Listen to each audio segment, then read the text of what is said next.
Hello' friends, very good news. আপোনালোকে জানে আজি 2 তাৰিখ 2 ছেপ্টেম্বৰ।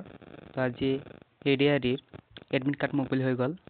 তো কেনেকৈ এডমিট কাৰ্ড ডাউনলোড কৰিব লাগে আপোনালোকে এইটো ভিডিঅ'ত জানিব পাৰিব।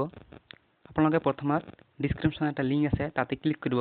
তাতে ক্লিক কৰি এখন পেজত আহিব পাৰিব। ইয়াতে চাওক, এইখন পেজত আহি আপোনালোকে এনেকুৱা ইণ্টাৰফেচ দেখা পাব।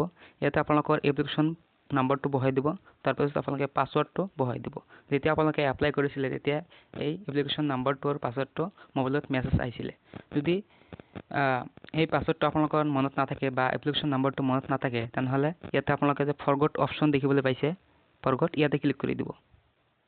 ইয়াতে চাওক ফৰগট অপশ্যন, ইয়াতে ক্লিক কৰি দিয়াৰ লগে লগে আপোনালোকৰ মোবাইল নম্বৰটো বিচাৰিব আৰু ডেট অফ বাৰ্থটো বিচাৰিব।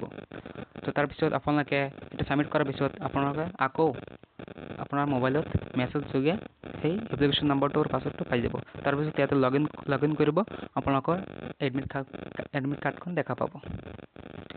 তো মই অলৰেডি ডাউনলোড কৰিছোঁ, তো আপোনালোকে ট্ৰাই কৰিব পাৰে। ডিছক্ৰিপশ্যনত লিংক আছে, এতিয়াই ট্ৰাই কৰক। আৰু এটা কথা মনত ৰাখিব, যদি আপুনি 3টা বজাৰ পিছত আপোনালোকে ফৰগট পাছৱৰ্ড মাৰে, তেনেহ'লে কিন্তু আপোনালোকে সেই ফৰগট পাছৱৰ্ড যোগেদি যিটো আপোনালোকে পুনৰ এপ্লিকেশ্যন নাম্বাৰটো পাব বিচাৰে সেইটো নাপায়। কিন্তু কিয়নো সেইটো সময় বহুত বিজি থাকিব আৰু ৱেবছাইটটো খোলা নাথাকিব। এইটো কথা মনত ৰাখিব। যদি আপোনালোকে ডাউনলোড কৰিব বিচাৰে এতিয়াই কৰক, সময় আছে, টেনশ্যন নাই। Thank U.